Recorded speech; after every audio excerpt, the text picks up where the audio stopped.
Second chapter है the industrial revolutions and the rise of imperialism. जैसा कि यहाँ बच्चों स्क्रीन पे देख पा रहे हो, तो मेरे प्यारे बच्चों और दोस्तों, साथियों और सहपाठियों, कैसे हो आप लोग? मज़े में हो ना? बिल्कुल मज़े में होनी चाहिए। तो मैं क्या कर रहा हूँ आज की इस क्लास में, बेसिकली बच्चों आपके लिए ये जो चैप्टर है ना, आईसीएसई हिस्ट्री क्लास 8 के बच्चों के लिए चैप्टर सेकेंड। और ये जो बुक है ना बच्चों, ये है आपका द ट्रेल पब्लिकेशन, ठीक ना?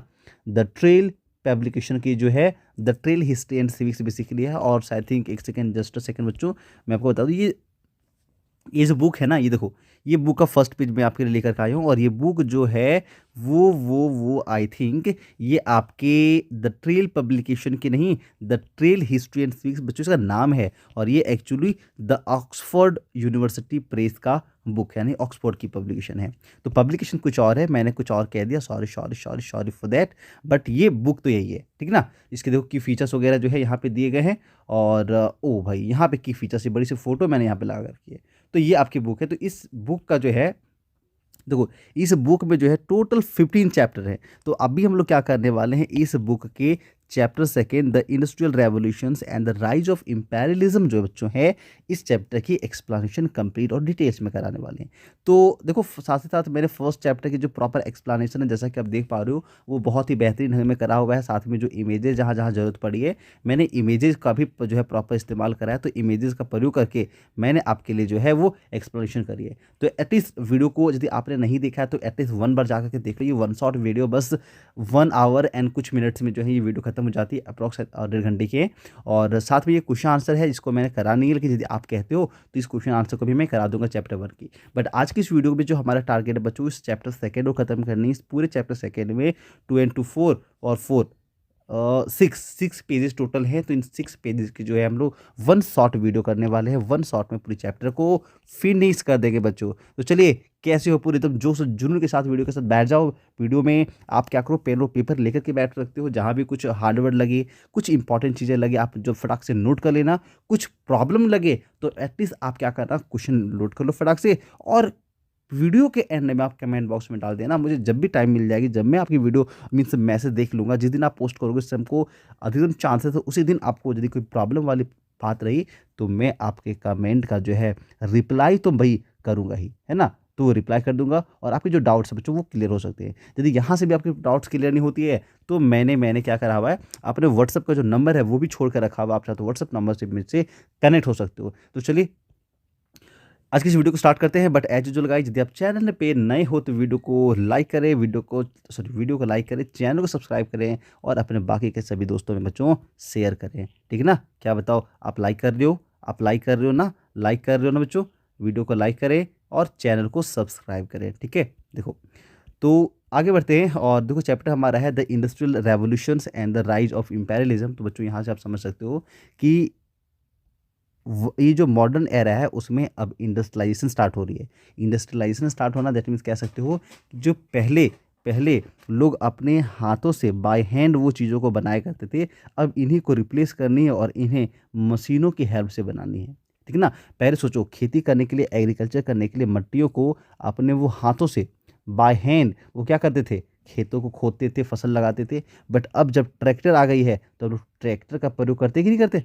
तो ये मतलब मशीन ने इसका स्थान ले लिया। तो जितनी दिन भर में एक किसान खेती में कुछ फसल डालने के लिए पूरा खोदता, वो खेत को कोड़ता, बेसिकली मट्टी तैयार करता, उसे कम टाइम में ट्रैक्टर जो है वो पूरी काम को कर सकता है कि नहीं? बताओ, कर सकता है कि नहीं कर सकता है?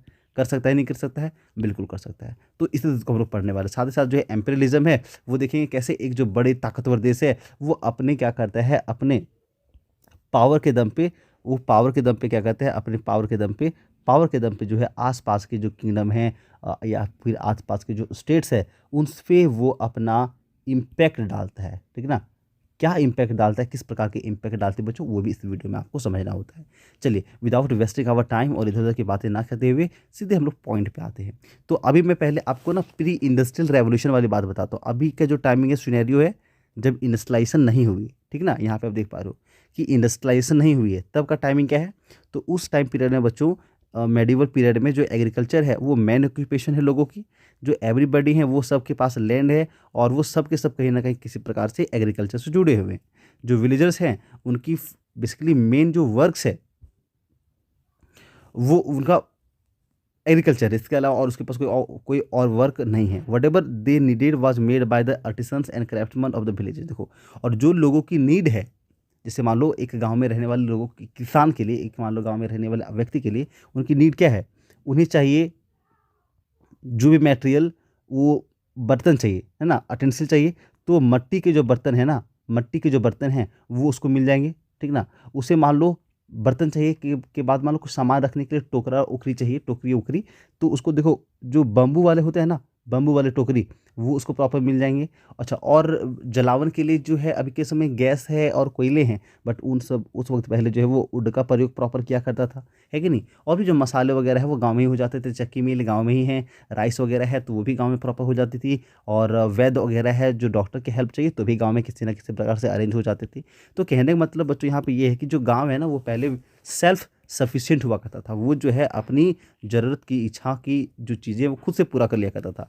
गांव में वीवर हुआ करता था, है ना, गांव में ब्लैक स्मिथ हुआ करता है, देखो गांव में ही कारपेंटर है, लकड़ी का काम करने वाले, गांव में ही स्किल वर्कर्स भी होते थे, और सिंपल टूल्स वगैरह वो खुद से बना लेते थे, और घर में बने हुए चीज़ों का प्रयोग करके वो बहुत बार होते थे फैमिली मेम्बर्स मिल करके ही अपनी आवश्यकताओं को पूरा कर लेते थे। The finish product was sold at the local community, और जो कुछ लोग बनाने के बाद ना चीज़ें ज़्यादा बन गई तो इनको वो लोकल मार्केट्स में प्रत्येक महीने की अथवा सप्ताह में एक दिन ना साप्ताहिक मार्केट लगती है, तो साप्ताहिक मार्केट में जो अपनी कम्युनिटीज़ को वो बेचता भी है, ठीक ना। तो ये जो सिस्टम था, basically this system of production was known as domestic system. तो ये सिस्टम को हम लोग क्या नाम देते हैं बच्चों, तो ये एक सिस्टम था प्री इंडस्ट्रियलाइजेशन से पहले। इस सिस्टम को बच्चों हम लोग कहते थे डोमेस्टिक सिस्टम। क्या बोलते हैं इसको, डोमेस्टिक सिस्टम। और इस सिस्टम में क्या होता है, तो इस सिस्टम में होता है क्या बच्चों, यहाँ पे ना the finished products were sold at the local communities, simple tools were use to goods were made at home with the help of family. देखो इसमें क्या था, सिंपल टूल्स का प्रयोग करके फैमिली मेम्बर्स के द्वारा ही चीज़ें को बनाई जाती थी और लोकल मार्केट में सेल की जाती थी, इसे हम लोग डोमेस्टिक सिस्टम कहते हैं। लेकिन जैसे जैसे व्यापार बढ़ती है, ट्रेड्स बढ़ती है, लोगों के पास टेक्नोलॉजी आता है, ज्ञान आता है, यूरोप में रेनेसेंस आ जाती है, तो यूरोप में जब रेनेसेंस का दौर आता है तो रेनेसेंस के बाद बच्चों थोड़ी सी परिवर्तन आती है, और परिवर्तन पता है क्या आती है, तो परिवर्तन आती है कि नए नए लैंड्स की एक्सप्लोरेशन शुरू हो जाती है, discovery of new lands, overseas trade होना शुरू होता है, कॉमर्स शुरू होता है, और इसके बाद जो है नए नए शहर और सिटीज बनने लगते हैं, और वेल्दी पीपल जो है वो सोसाइटी में आने लगते हैं, और the demand of consumer and luxury items greatly increase. अब देखो पहले लोग क्या करता था, बेसिक नीड्स चाहता था, लेकिन जब पैसे अधिक हो गए तो अब बेसिक नीड नहीं, वो स्टैंडर्ड चीज़ों को खोजते हैं, है ना। क्या खोजते हैं बच्चों, स्टैंडर्ड चीज़ें चाहिए उन कंज्यूमर को, उनको लग्जरी आइटम चाहिए। देखो देखो, वैसे कार के मामले में ना ऑल्टो कार भी है कि नहीं, है कि नहीं। अच्छा, कार के मामले में पता है आपको, टाटा जो इंडियन कार है वो भी, महिंद्रा जो कंपनी है वो भी गाड़ियाँ बनाती है ना, बनाती है कि नहीं। लेकिन जब लग्जरी की बात करती है तो हम लोग इन कंपनियों को सीधे छोड़ देते हैं और पहुंच जाते हैं फॉर्च्यूनर खरीदने के लिए, जाते हैं कि नहीं पीछे, फॉर्च्यूनर के पीछे भागते हैं। हम लोग टोयोटा खरीद लेते हैं, क्या खरीदते हैं, टोयोटा खरीद लेते हैं। तो ये सब क्या है, ये सब लग्जरी के लिए है। बेसिक नीड तो हमारे भी पूरा कर रहा था, बट धीरे धीरे जब हमारे पास पैसे बढ़ जाते हैं तो हम बोलते हैं नहीं ये नहीं लूँगा, मैं तो टाटा लूँगा, महिंद्रा लूँगा। और जब इनसे भी मन भर जाता है यार, तो हम कहते हैं नहीं सीधे विदेशी ब्रांड की गाड़ियाँ लेंगे, टोयोटा लेंगे और फॉर्च्यूनर लेंगे। तो एक्चुअली में क्या है, जब आपके पास पैसे आते हैं तो आपकी जो आवश्यक चीज़ें हैं वो भी बदल जाती है, ठीक है। जो डोमेस्टिक सिस्टम है, अब वो क्या करता है, डोमेस्टिक सिस्टम जो है इन डिमांड्स को पूरा ही नहीं कर सकेगा, क्योंकि जब लोगों के पास ज़्यादा पैसे आ गए तो वो सोचेंगे थोड़ा सा स्टैंडर्ड स्टैंडर्ड चीज़ों को प्रीफर करेंगे, और जो गांव की चीज़ें हैं वो उसको अच्छा नहीं लगेगा, ठीक है ना। तो अब क्या होती है, the method of production were inadequate and too slow. लेकिन ये जो प्रोसेस है डोमेस्टिक सिस्टम वो बहुत ही स्लो है और वो लोगों की इच्छाओं को पूरा नहीं कर पा रहा है। तो एक इम्प्रूव्ड सिस्टम की आवश्यकता है ना। और जो इम्प्रूव्ड सिस्टम है वो क्या करेगा, वो मॉडिफाइड रहेगा और वो मोर इफेक्टिव होगा, लोगों की जो इच्छाएं हैं उनको वो पूरा भी करेगा। और इसी को बोलो बोलते हैं it was called the putting out system, under which merchants put out और supplied the raw material to the artisans and later sold the finish product in the distant market. अब जब क्या होती है, इस सिस्टम को बच्चों पुटिंग आउट सिस्टम है, यहाँ पे आप बेसिकली कह सकते हो उस आपका स्टार्ट हो रहा है। और पुटिंग आउट सिस्टम में क्या होता है, जो आर्टिसंस होते हैं उनको मर्चेंट्स जो है ला करके कुछ सामान देगा, मतलब समझना ऐसे, जो ट्रेड करता है, जो मर्चेंट करता है, वो क्या करेगा, रॉ मटेरियल कहीं और से ला करके आपको देता है। रॉ मटेरियल के बाद और जो आर्टिसन है, कलाकार है, जो चीज़ों को बनाता है, वो उसको बना करके आर्टिसन जो है उनसे कौन ले लेगा, मर्चेंट। अनेक समझो, एक तरफ मर्चेंट है, मर्चेंट, यहाँ पे हमारा कौन है, तो ये हमारा बच्चों आर्टिसंस है। मर्चेंट आर्टिसंस को क्या देगा, रॉ मटेरियल देगा, ये इस पे काम करेगा और फिर यही इसको परचेज भी कर लेगा, और ये क्या करेगा, फिर ले करके कहीं दूसरे के मार्केट में ले जा करके क्या करेगा, सेल कर देगा। क्या कर देगा, सेल कर देगा। तो इस तरह से ये जो है बीच का प्रॉफिट कमाता है। तो ये चीज़ें जो है चलना शुरू हो जाती है। अब क्या होता है, अब क्या होता है, अब क्या होता है कि यहाँ पे जो है डोमेस्टिक वर्कर्स जो है वो रिसीव करते हैं, क्या रिसीव करते हैं, domestic worker receive from the merchant. अब मर्चेंट जो है डोमेस्टिक वर्कर को पेमेंट देता है, पेमेंट और wages of for their labour. This system was precursors to the factory system. अब ये जो सिस्टम बच्चों, यहाँ पे एक नई सिस्टम जो बन करके आ रही है, इस सिस्टम को बोलेंगे द सिस्टम वाज प्रिकर्सर और to the factory system that followed. अब देखो यहाँ पे टोटल ना 3 तरह की चीज़ें मेन जो है वो बताई गई आपको। पहले पहले क्या बताया गया, पहले मैंने आपको बताया यहाँ पे, पहले जो है वो बच्चों मैंने आपको बताया, क्या बताया, तो पहले बच्चों यहाँ पे मैंने आपको बताया फैमिली मेंबर्स के द्वारा जो सिस्टम बनाई गई इसको बोलते हैं डोमेस्टिक सिस्टम। फिर हमने देखा जो मर्चेंट है वो अब इसमें इन्वॉल्व होते हैं और वो आर्टिसन को कुछ कुछ चीज़ें उपलब्ध करवाते हैं, रॉ मटेरियल वगैरह। तो इस सिस्टम को हमने कहा it was called the putting out system. कौन सा सिस्टम, पुटिंग आउट। और अब यहाँ पे हम लोग देखेंगे एक नई सिस्टम आती है और इस सिस्टम में बच्चा फैक्ट्री सिस्टम, ठीक ना। अब यहाँ से शुरू होती है इंडस्ट्रियल रेवोल्यूशन। फैक्ट्री सिस्टम के बाद जो है इंडस्ट्रियल रेवोल्यूशन आती है। यहाँ पे आपको क्या पढ़नी है कि by the middle of 18th century, 18th century के आसपास में a series of remarkable inventions led out to an economic revolution in England which came to be known as industrial revolution। आने की कैसे तो बहुत बड़ी जो चेंजेस है वो आना स्टार्ट होता है। रिमार्केबल जो है वो इन्वेंशन होना शुरू होता है। इन्वेंशन मतलब नए नए प्रोडक्ट्स और मशीनों की खोज होती है और इसके वजह से इंग्लैंड में एक रेवोल्यूशन आता है, इकोनॉमिक रेवोल्यूशन आता है। इसे हम लोग बच्चों कहते हैं इंडस्ट्रियल रेवोल्यूशन। रेवोल्यूशन वर्ड का मतलब होता है कि शॉर्ट टाइम में, है ना, शॉर्ट टाइम पीरियड में लार्ज चेंज, बिग चेंज। तो शॉर्ट टाइम पीरियड यदि कोई बिग चेंज हो पा रही है तो हम लोग इसे क्या कहते हैं, रेवोल्यूशन कहते हैं। जैसे अभी देखो ना, ये ऑनलाइन एजुकेशन को जो है ना, ये जो ऑनलाइन एजुकेशन कुछ सालों में शुरू हो गई है, इसे हम लोग एक रेवोल्यूशन की तरह ही कह सकते हैं, रेवोल्यूशन की तरह कह सकते हैं। जहाँ पे 2020 के पहले, 2020 के पहले आपको यूट्यूब पे पढ़ाई से रिलेटेड बहुत कम चीज़ें मिलती थी, बट अभी के समय में देखो आप जिस भी सब्जेक्ट की मटेरियल चुनते हो, जिस भी क्लास में हो, आपको यूट्यूब पे सर्च करते ही ऑनलाइन सभी जो एजुकेशन है वो फ्रीली आप कर सकते हो, पा सकते हो, मिल रही है ना। तो ये एक रेवोल्यूशन की तरह है, तो इसे रिवोल्यूशन कहते हैं। अब आगे है, जब ये इंडस्ट्रियल रेवोल्यूशन आपका इंग्लैंड में आता है तो इसने पूरे इंग्लैंड को ट्रांसफॉर्म कर दिया, इंटायर इकोनॉमी को, सोसाइटी को जो है वो बदल के रख दिया। तो 18th सेंचुरी में जो इंग्लैंड है वो एक बहुत ही बड़े और रिच कंट्री के रूप में उभरने लगा था। This great and radical transformation in the history which fundamentally altered all the method techniques of organisation of production and distribution is known as industrial revolution. तो ये इंडस्ट्रियल रेवोल्यूशन की जो डेफिनेशन है बच्चों, वो यहाँ से आप कर सकते हो कि जब ग्रेट ट्रांसफॉर्मेशन के दौर में इंग्लैंड, बेसिकली इंग्लैंड में जो है ये ट्रांसफॉर्मेशन होना शुरू हुआ, तो इसके वजह से जो फंडामेंटली है ना, वो पूरी तरह से जो इंग्लैंड का सिस्टम है, सोसाइटी, वो चेंज हो गया।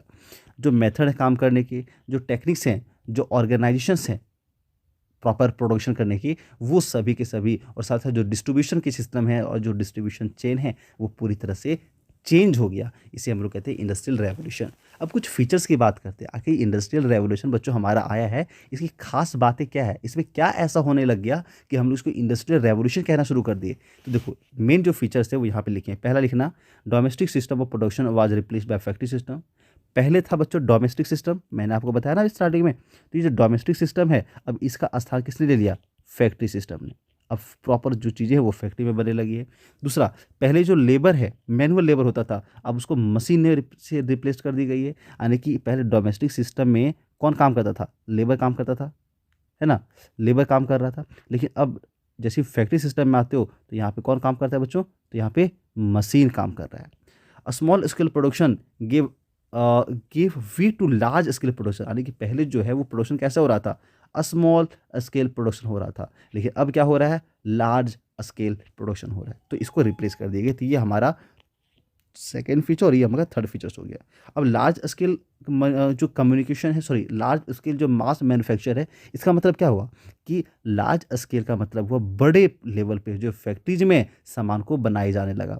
मशीन जो है अब वो क्या करने हैं, लोगों को बदल दिए हैं मशीनों में, और मशीन जो है लगातार काम किए जा रहा है, किए जा रहा है, किए जा रहा है। अब फैक्ट्रीज में जहाँ पे मान लो पहले एक दिन में 100 लेबर लगते थे, 100 लेबर मिल करके 100 प्रोडक्ट्स मान लो बना रहे थे, ठीक ना। लेकिन अब जो है मशीन बन गया, 10 मशीन को सेट करने ही वो मान लो थाउजेंड्स ऑफ प्रोडक्ट्स बना दे रहे हैं। तो इससे कंपनी वालों को बहुत फ़ायदा, मुनाफा, जो फैक्ट्री ऑनर है उसको बहुत ज़्यादा मुनाफा। अब उन्हें टेंशन है बस रॉ मटेरियल को पूरा करने की, और यहाँ पे जो प्रोडक्शन हुआ फैक्ट्री में, इस प्रोडक्शन वाले सामान को ले जा करके मार्केट में सेल करने की। मार्केट में क्या करने से सेल करना सबसे बड़ा जो टेंशन है वो बन के रह गया है।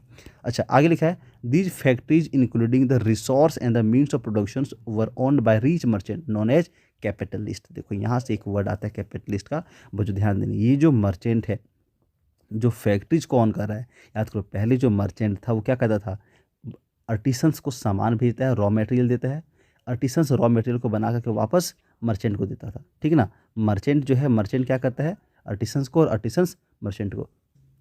बट अब जो ये जो चेन है वो बदल गई है। अब क्या सिस्टम हो गया है कि जो मर्चेंट है उसने फैक्ट्री खोल लिया है। किसको ओपन करा बच्चों, फैक्ट्री, है ना। इन फैक्ट्रियों में मशीन लगे पड़े हैं, यहाँ पे मशीन है। अब फैक्ट्री से मशीन ने जो प्रोडक्ट बनाया, और ये मर्चेंट अब ले जाके मार्केट में बेच देगा।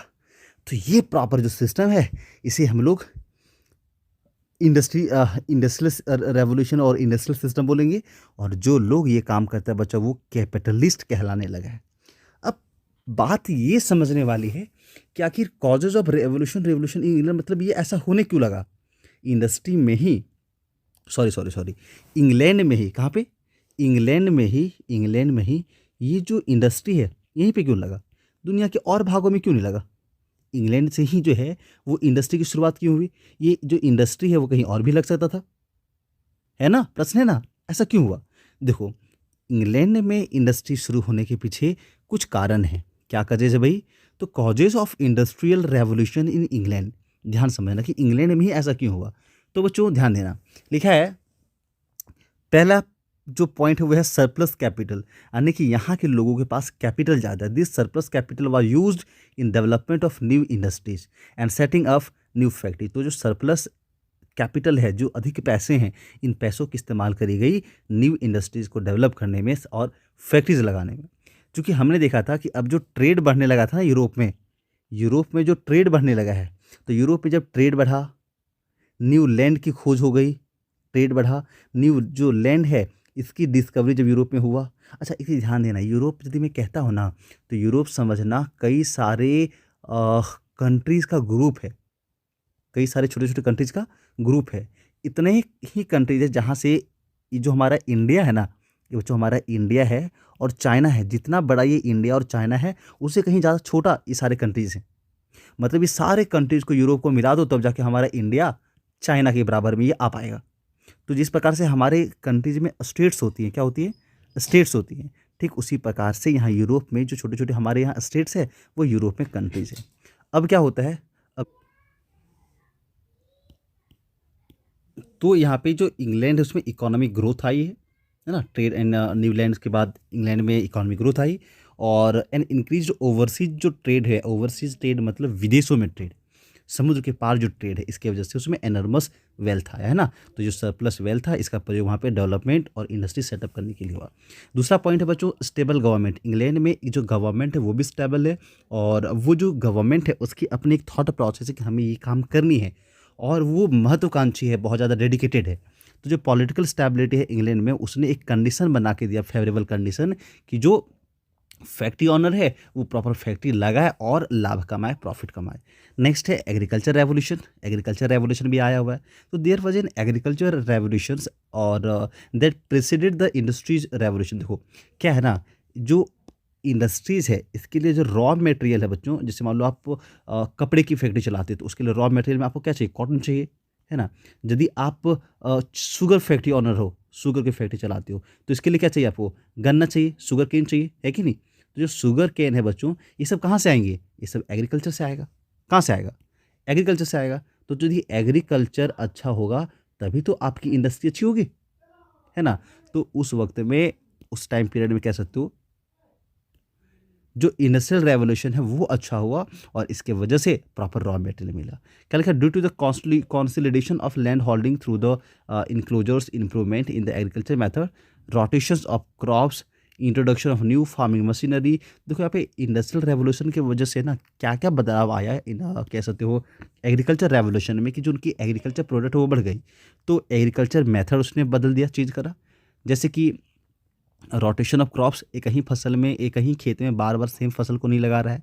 Introduction of new farming machinery, खेती करने के लिए जो नए नए मशीन हैं उसकी डिस्कवरी उसने करा, और इसके वजह से जो एग्रीकल्चर प्रोडक्ट है वो बढ़ जाती है। और जो एक कितने पॉइंट्स बता दिए मैंने आपको? First point, second point, third point. अब देखो थर्ड के बाद फोर्थ पॉइंट क्या लिखा हुआ है यहाँ पे? ये ना बच्चों आपका है फोर्थ पॉइंट।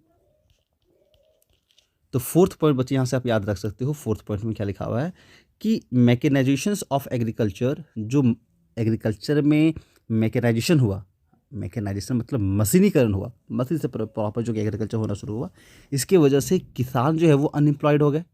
जैसे मान लो पहले खेती करने के लिए 100 लोगों की आवश्यकता होती थी, बड़े से खेतों में मान लो 100 पीपल सही होंगे। अब मशीन से करेंगे तो आराम से वो 10 पीपल मिल करके आसानी से जो है मशीन को मैनेज कर लेंगे, और मशीन को मैनेज करेंगे तो बस बाकी के जो 90 लोग हैं वो तो बस शांत बैठ गए ना। तो ये जो अनएम्प्लॉयमेंट बढ़ी, इस वजह से क्या हुआ, जो ये लोग हैं टाउन और सिटीज़ की तरफ गए। और टाउन और सिटीज़ क्यों गए? जॉब खोजने के लिए। अब टाउन और सिटीज़ में क्या हो रहा है? इंडस्ट्रियलाइजेशन आया हुआ है, तो वहाँ पे जो है काम करने के लिए लोगों को चाहिए, तो ज़्यादा से ज़्यादा मशीन लगाया और ज़्यादा से ज़्यादा लोगों को उसमें जो है वो ढकेल दिया काम पे, और इसके वजह से कम वेजेज में, कम कीमत पे काम करने के लिए लोग मिल गए, फैक्ट्रीज में काम करने के लिए। इस प्रकार से जो फैक्ट्रीज बिल्कुल रॉकेट की तरह भाग पड़ी। The small landless farmer also migrated to towns and cities in search of employment in factories. They provided readily available pool of cheap labour. तो कहने का मतलब है जितने भी ये एग्रीकल्चर को छोड़ छोड़ के फार्मर्स सिटीज़ की तरफ गए, तो वो आसानी से कम पैसे में इंडस्ट्री में काम करने के लिए तैयार हो गए। क्योंकि गांव में रहेंगे तो खेती भी नहीं है, एग्रीकल्चर भी नहीं कर सकते, लेबर का भी काम नहीं है। कम से कम शहर जाने पे तो कुछ तो काम मिल जा रहा है, कुछ तो पैसे कमा लेंगे, अपने बीवी बच्चों के पेट तो पाल लेंगे, है कि नहीं? तो बीवी बच्चों के पेट पालने के लिए जो लेबर वहाँ पे काम करना स्टार्ट करते हैं। ओ वाह, चलो बहुत बढ़िया, बेहतरीन बेहतरीन। नेक्स्ट पॉइंट बच्चों यहाँ पे देख लो। नेक्स्ट जो रीज़न है कजेज है वो है availability of coal and iron. उसी टाइम पीरियड में कोल और आयरन की जो है प्रचुर अवेबिलिटी है इंग्लैंड में। टू इसेंशियल रिसोर्स चाहिए। देखो कह रहे हैं इंडस्ट्रीज को रन करने के लिए, एक इंडस्ट्री को रन करने के लिए 2 इसेंशियल चीज जो चाहिए, वो पहला क्या है?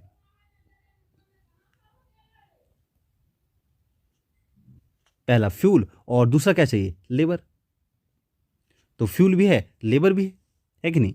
अब आगे लिखा हुआ है necessary for the growth available in abundance in northern England. तो इंग्लैंड के नॉर्दर्न भाग में जो है फ्यूल, कह सकते हो आयरन और जो कोल है वो प्रॉपर मिल जाते हैं। Many industries towns and cities were located in this region. तो इसीलिए इंग्लैंड के जो नॉर्दर्न भाग है, जहाँ पे कह सकते हो, जहाँ पे ये कोल और आयरन पाए जाते हैं, उन रीजन के आसपास बहुत सारे जो है वो इंडस्ट्री सेटअप हो गए। ठीक ना? आइए बात समझ में। चलिए आगे बढ़े। नेक्स्ट बच्चों टॉपिक हमारा है मेजर इन्वेंशन। कौन कौन से इन्वेंशन उस वक्त हुए हैं? तो पॉलिटिकल एंड सोशल स्टेबिलिटी है। देखो सबसे बड़ी बात है सीनेरियो ना। तो इंग्लैंड की जो सीनेरियो है, कह सकते हो जो परिस्थिति सिचुएशन है उस वक्त का काफ़ी ज़्यादा स्टेबल है। यानी कि प्रॉपर लोगों को एक आज़ादी मिल रही है कि आपको जो करनी है अपनी ग्रोथ के लिए, अपनी डेवलपमेंट के लिए, वो सभी चीज़ आप कर सकते हो। गवर्नमेंट आपके काम में हस्तक्षेप नहीं करेगी और आपको प्रॉपर सपोर्ट करेगी। तो गवर्नमेंट स्टेबल होने की वजह से ऐसी कंडीशन बनती है कि जो first phase of industrial revolution England में आता है वो mechanisation of the cotton industry होती है। तो पहली फर्स्ट फेज जो आपका इंडस्ट्रियल रेवोल्यूशन का होता है, यानी कि फर्स्ट फेज में जो होती है वो कॉटन इंडस्ट्री में रहती है। फिर कॉटन इंडस्ट्री और साथ में लैंकेशायर यानी कि पार्टिकुलरली मैनचेस्टर, यानी कि मैनचेस्टर वाले पार्ट में होती है। मैनचेस्टर जो है इंग्लैंड में एक शहर है, और वो जो है बन जाता है सेंटर ऑफ कॉटन इंडस्ट्री। वो क्या बन जाता है बच्चों? Centre of cotton industry. तो यहाँ पे देखना कॉटन इंडस्ट्री जो है वो हमारा फर्स्ट फेज में ग्रो हुआ, और कॉटन इंडस्ट्री का जो सेंटर है वो इंग्लैंड के मैनचेस्टर नामक शहर। कौन सा शहर? मैनचेस्टर। मैनचेस्टर नामक जो शहर बनता है, इस मैनचेस्टर को बच्चों एक और नाम दी गई है क्या क्या? तो नाम है लैंकेशायर, ठीक है ना, लैंकेशायर। तो ये है, और इसी से बार बार मतलब पहले कॉटन इंडस्ट्री आगे ग्रो करा, फिर धीरे धीरे बाकी जो इंडस्ट्रीज हैं अलग अलग सेक्टर के वो भी ग्रो करना शुरू करता है। यहाँ पे प्रॉपर एक इमेज देखो, पता नहीं ये ब्लैक एंड वाइट है, आपको समझ में आएगा कि नहीं, लेकिन देखो एक पेंटिंग है जो कि आपको मशीन मेकिंग कॉटन इंडस्ट्री, यानी कॉटन इंडस्ट्री में मशीन के द्वारा जो है कॉटन और थ्रेड बनाए जा रहे हैं वो दिखा रहा है। ये मैनचेस्टर की 1835 की पिक है ना। ये पिक्चर कब का है बच्चों? तो ये है आपका 1835, यानी कि 19th सेंचुरी का, ठीक है। चलिए आगे बढ़ते हैं, कुछ मशीनों के बारे में यहाँ पे नाम दी गई है, क्या देख लो क्या क्या है, देख लेते हैं एक बार अच्छे से। तो न्यू मशीन, जैसे कि मशीन का नाम है Hargreaves spinning jenny, Hargreaves spinning jenny एक मशीन है। दूसरा है जॉन कीज का फ्लाइंग शटल। तीसरा है आ, आर्कराइट्स का वाटर फ्रेम। कार्टराइट का पावर लूम। और एली विटनी का कॉटन गीन इम्प्रूव द टेक्सटाइल इंडस्ट्री। तो देखो ये कुछ मशीनें बन रहे हैं। मशीन में देखो पहला पहला नाम है स्पिनिंग मशीन। कौन सी मशीन? Spinning machine. ये जो स्पिनिंग मशीन है ये किसने बनाया है? तो हारग्रीव का, ये हारग्रीव ने करा है। दूसरा मशीन है बच्चों फ्लाइंग शटल, है ना, क्या है बच्चों? Flying shuttle. तो जो फ्लाइंग शटल मशीन है वो जॉन केज ने बनाया है। ठीक इसी प्रकार कार्टराइट ने पावर लूम मशीन बनाई है और विटनीज ने कॉटन गीन मशीन बनाई। तो उस वक्त की ये मशीनें हैं जिनका प्रयोग लोग जो है कॉटन इंडस्ट्री में किया करते थे। न्यू कॉमेंट्स की एक मशीन है, नाम है पंप। और जेम्स वॉट्स की मशीन है स्टीम इंजन, ठीक ना। और डेविज की मशीन है safety lamp, help extract coal from the coal mines. देखो यहाँ पे, तो देखो नई नई जो डिस्कवरी है मशीनों की ताकि काम आसानी से हो सके वो इंग्लैंड में हो रही है। मैंने आपको यहाँ पे देखो नाम बताया, पहला स्पिनिंग जेनी का, दूसरा फ्लाइंग शटिल, तीसरा आर्कराइट का फ्रेम, है ना, और चौथा है पावर लूम। चौथा क्या है? Power loom. तो ये जो फोर्थ मशीनें हैं, और फोर्थ नहीं फिफ्थ मशीनें, एक कॉटन जिम भी तो है, ये जो फिफ्थ मशीनें हैं इसने इसने क्या करा? कॉटन इंडस्ट्री को प्रॉपर बूस्ट कर दिया। और जो न्यू कमेंस का पंप, पंप मतलब वो जो पानी को बाहर निकाला जाता है ना माइंस में से, वो स्टीम इंजन जो ट्रेन में बेसिकली शुरुआत में प्रयोग करी जाती थी। तो जो स्टीम इंजन इसका किसने डिस्कवरी करा है? तो जेम्स वॉट ने। जो पंप है उसको बनाया था न्यू कमेंस ने। और एक और इंजन है आपका। तो इन सभी डिस्कवरी ने क्या करा? इन सभी डिस्कवरी ने प्रॉपर इंग्लैंड को हेल्प करा कोल को निकालने में। और यहाँ पे इसके स्टार्टिंग में जो डिस्कवरी इसने हेल्प करा टेक्सटाइल इंडस्ट्री को ग्रो कराने में। तो ये कुछ कारण थे जिस वजह से इंग्लैंड में ही जो है इंडस्ट्री रेवोल्यूशन आया। अब यहाँ पे ना कुछ मशीनों के पिक्चर्स दिए हुए हैं, आप इन पिक्चर्स को देखो। ये कौन सी पिक्चर है? ये स्पिनिंग जेनी मशीन है जो 1820 का है ना। तो इसमें क्या होता है ना, धागों को शायद लपेटा जाता होगा, तो जो धागे थे ना, जो पतले पतले धागे हैं उनको समेटने में काम आता होगा। There was a need of better transport facilities and communication. देखो तो अब भाई जब मशीनें बन गई है और प्रोडक्शन होना स्टार्ट हो गया है, तो बारी क्या था? तो बारी था ये जो गुड्स बन चुके हैं, इन गुड्स को क्या करनी है?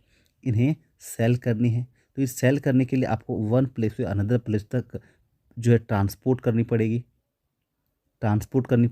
तो ट्रांसपोर्ट कैसे करोगे? तो आप बाय लैंड करोगे तो आप बाय वाटर करोगे। तो यदि बाय लैंड करोगे, है ना, बाय लैंड यदि करोगे तो उसके लिए ट्रेन जैसी कुछ बड़ी मशीनें चाहिए, और बाय वाटर करोगे तो सीप जैसी कुछ बड़ी मशीनें चाहिए, है ना। तो ये चीज़ें की डिस्कवरी यहाँ पे होती है। जो क्या लिखा है, कम्युनिकेशंस की जो आवश्यकता थी, तो जॉर्ज स्टीफनसन ने, नाम याद रखना बच्चों, जॉर्ज स्टीफनसन, क्या है ये? जॉर्ज स्टीफनसन ने स्टीम लोकोमोटिव की डिस्कवरी करा। स्टीम लोकोमोटिव का, कौन सी लोकोमोटिव? स्टीम लोकोमोटिव का। स्टीम लोकोमोटिव मतलब ट्रेन का जो इंजन है पहले स्टीम से चलते थे वो। दूसरा है जॉन मैकेडम्स। जॉन मैकडम्स जो है उन्होंने क्या करा? तो जॉन मैकडम्स ने रोड बिल्डिंग मशीन बनाई। वाह क्या बात है, क्या बात है बच्चों। कौन सी बिल्डिंग मशीन? तो रोड बिल्डिंग जो मशीन है वो किसने बना दिया? तो जॉन मैकेंडन्स ने बना दी रोड बिल्डिंग टेक्निक्स। तीसरा थॉमस एडिसन आता है, उसने इनकेडेसेंट लैंप आने की जो बल्ब है इसकी डिस्कवरी कर दी। ग्राहम बेल आते हैं, वो टेलीफोन की डिस्कवरी कर देते हैं। वाह। मार्कोनी आता है, वो टेलीग्राफ की डिस्कवरी कर देता है। तो अब सोचो इतनी डिस्कवरी होने के बाद इंग्लैंड में डिस्कवरी होने के बाद सोच के देखो ना एक बार, ट्रांसपोर्ट और कम्युनिकेशन कितना एडवांस हो गया। पूरी दुनिया में सबसे एडवांस जो ये कह सकते कम्युनिकेशन और ट्रांसपोर्ट है वो कौन से देश में है, तो वन एंड ओनली इंग्लैंड। तो जब इंग्लैंड में यहाँ पे ऐसा है तो बताओ इंडस्ट्रीज कहाँ ग्रो करेगा, तो बोलोगे सर ये तो इंग्लैंड में ही होगी ना। तो ये रीज़न है इंग्लैंड में इंडस्ट्री के ग्रो करने के, ठीक ना। तो टेलीग्राफ वगैरह का इन्वेंशन हो गया। यहाँ पे नीचे की देखो इमेज आपको दिख रही है, प्रोटोटाइप, पता है किसकी प्रोटोटाइप है, तो ये प्रोटोटाइप है जेम्स वाट ने जो स्टीम इंजन बनाया था उसका। One of the most important invention of industrial revolution होने का कह सकते हो एक बहुत ही मोस्ट इंपॉर्टेंट जो इन्वेंशन है जिसके बाद इंडस्ट्रियल रेवोल्यूशन हो पाई वो था क्या, जेम्स वाट द्वारा बनाई गई स्टीम इंजन, ठीक ना। चलिए आगे बढ़ते हैं और कुछ और भी जो कॉजेज हैं उसके बारे में देखते हैं। तो बच्चों ये कॉजेज है हमारा, ये जो कॉजेज है बच्चों ये है नेवल सुप्रीमेसी का। कौन सी सुप्रीमेसी बच्चों, तो ये है बच्चों आपका नेवल सुप्रीमेसी, ठीक ना। एक सेकेंड, ये क्यों नहीं सर्कल हुआ, यह हो गई ना सर्कल। मैं चाहूँगा बच्चों ऐसे सर्कल इस रूप में हो तो कैसे होगा, हाँ तो ये नवल सुप्रीमेसी यहाँ पे हो जाती है। इसमें क्या है, बैक्ड बाय पावरफुल नेवी। तो देखो यहाँ पे क्या है ना, इंग्लैंड जो है वो प्रॉपर कह सकते हो ओवरसीज ट्रेड करता है। ओवरसीज ट्रेड करता है तो ओवरसीज ट्रेड करने में बहुत सारे ना रिस्क होते हैं। रिस्क क्या है कि जो लुटेरे होते हैं ना, जो गैंग में लोग रहते हुए गैंग क्या के जो लोग हैं क्या करते हैं, आपके बोट और शिप पे अटैक करेंगे। आपकी बोट और शिप पे अटैक करेंगे और अटैक करके जितने भी जो गुड्स आप ले जा रहे होते बेचने के लिए उसे वो क्या करेगा, कैप्चर कर लेगा। तो इन सबसे सुरक्षा के लिए, सिक्योरिटी के लिए आपको क्या चाहिए कि आपकी नेवी इतनी स्ट्रांग हो कि आपको ट्रेड करने में बेसिकली वो हेल्प करे। जब आप ट्रेड में आपको हेल्प मिलेगी तो आपकी जो देश है वो बिल्कुल ग्रो होगा और साथ में डेवलप भी होगी। तो ये इंग्लैंड के पास है। ये बच्चों किसके पास है, इंग्लैंड के पास है। इंग्लैंड ने क्या करा, पावरफुल नेवी है। पावरफुल नेवी की वजह से स्ट्रॉन्गेस्ट पूरे वर्ल्ड में स्ट्रॉन्गेस्ट नेवी है। England had acquired large number of colonies, और इस वजह से वो अपने इंग्लैंड से बाहर निकल के विभिन्न देशों में जहाँ जहाँ वो ट्रेड करने के लिए जाता था वहाँ वहाँ उसने अपनी क्या बनाई थी, कॉलोनी बना ली है, ताकि जो है प्रॉपर ट्रेड में कभी बाधा ही ना आए। हर एक कंट्री में उसने अपनी आर्मी को डिप्लॉय कर दिया ताकि कंट्रीज में ट्रेड करने में कभी प्रॉब्लम्स ना आए।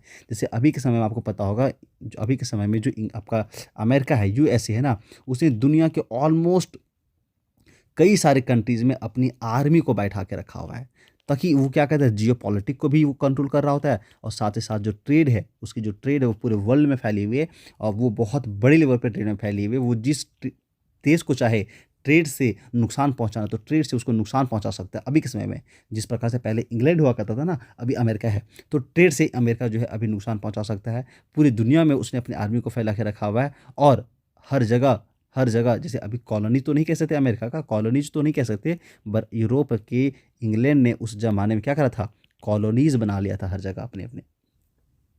आगे लिखा बच्चों, this colonies were use to supply the cheap raw material. तो जो कॉलोनीज है उससे क्या होता था, रॉ मटेरियल इंग्लैंड को मिल जाता था और प्रॉपर रॉ मटेरियल के बाद जो प्रोडक्ट बनते थे इंडस्ट्री में उसके लिए एक प्रॉपर मार्केट बन जाता था। उसी में से हमारा इंडिया भी था, उसका एक मार्केट था जो फिनिश्ड गुड्स को इंडिया यूज़ करता है और इंडिया के जो रॉ मटेरियल है, चाहे वो कपड़े बनाने के हो या तो फूड आइटम वाली हो, वो यहाँ से ले जाता था, ठीक ना। अब हम लोग देखेंगे ये जो इंडस्ट्रियल रेवोल्यूशन प्रॉपर फैलता कैसे है। तो देखो मैंने कई सारे रीजन्स बताए, एक बार यहाँ से स्टार्ट करूँ, एक बार बच्चों यहाँ से यदि मैं स्टार्ट करूँ तो स्टार्ट करने के बाद आप देख सकते हो क्या क्या क्या देख सकते हो। जस्ट अ सेकेंड में कौन सा कलर ले लूँ, ये इस बार जो है इस बार मैं प्रॉपर येलो कलर ही लेता हूँ, ठीक है ना। तो हमने क्या करा, प्रॉपर इंडस्ट्रियल रेवोल्यूशन और इंडस्ट्रियल रेवोल्यूशन के फीचर्स को पढ़ लिया और इसके बाद बच्चों हमने पढ़ा क्या कॉजेज क्या है, what are the causes of industrial revolution in England. तो पहला हमने पढ़ा सरप्लस कैपिटल बच्चों यहाँ पे है, सरप्लस कैपिटल बच्चों यहाँ पे था, है ना, और स्टेबल गवर्नमेंट थी, है ना, इंडस्ट्रियल रेवोल्यूशन। फोर्थ हमने देखा अवेबिलिटी ऑफ चीप लेबर, है ना, फोर्थ पॉइंट था। फिफ्थ पॉइंट है मेजर जो इन्वेंशन है वो इंग्लैंड में हो रहे हैं। और सिक्स्थ में हमने क्या देखा, अवेबिलिटी है कोल और आयरन की, और यहाँ पे तो कई सारे जो इन्वेंशन हैं वो प्रॉपर हो गए हैं। फिर हमने यहाँ पे देखा, क्या देखा बच्चों, हमने यहाँ पे जो नेवल सुप्रेमेसी है वो इंग्लैंड के पास है। तो इन सभी कारणों से जो इंग्लैंड है वहाँ पे जो इंडस्ट्रियलाइजेशन इसकी प्रॉपर ग्रो होती है। आ जाओ नेक्स्ट टॉपिक बच्चों हम देखते हैं, spread of the industrial revolution. ये पूरी वर्ल्ड में कैसे फैलती है ना। ये जो है आपका इंडस्ट्रियलाइजेशन पूरे वर्ल्ड में कैसे फैलती है। तो इंडस्ट्रियल रेवोल्यूशन जो है वो इंग्लैंड में स्टार्ट हुआ और धीरे धीरे करके डिफरेंट फेजेज में और अलग अलग डिफरेंट कंट्रीज में धीरे धीरे फैलते गया। ये जो मैकेनाइज्ड इंडस्ट्रीज है वो इंट्रोड्यूस हुआ फ्रांस में, जर्मनी में, यूएसए में और फिर जापान में। जर्मनी में बहुत रैपिड प्रोग्रेस हुआ आफ्टर इट्स यूनिफिकेशन, यानी कि 1871 के बाद जो है वो जर्मनी में ग्रो करना स्टार्ट होता है और one of the leading industrial revolutions nation in the Europe. और फिर इंग्लैंड के बाद ये जो जर्मनी है वहाँ पे भी बहुत तेज़ी से इंडस्ट्रियलाइजेशन होता है, ये भी बहुत तेज़ी से ग्रो करता है। ब्रिटेन जो है gradually lost its lead by the end of 19th century. तो 19th सेंचुरी के एंड में जो इंग्लैंड है वो तो धीरे धीरे ग्रो करना बंद कर दिया, पर इसके बाद इसका स्थान यूएसए ले लेता है। यूएसए में जो ब्रिटेन और made major progress in the iron and steel industry. किसके बारे में बात हो रही है? यूएसए के बारे में। और बहुत जल्द जो है ये लीडिंग इंडस्ट्रियल नेशन बन जाता है पूरे वर्ल्ड का।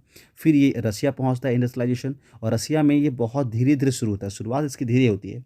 रशियन रेवोल्यूशन हुआ 1917 में, उसके बाद इसमें ग्रो आया। जापान जो है फर्स्ट एशियन कंट्री बनता है जहाँ पे इंडस्ट्रियलाइजेशन आती है, यानी कि समझो एशिया में जो बच्चों जापान जो है सबसे फर्स्ट वो कंट्री बनता है एशिया में जहाँ पे ये इंडस्ट्रियलाइजेशन आती है। चलो, अब इस प्रकार से हमने ऑलमोस्ट जो 50% पार्ट है इस चैप्टर का वो बच्चों कंप्लीट कर लिया है।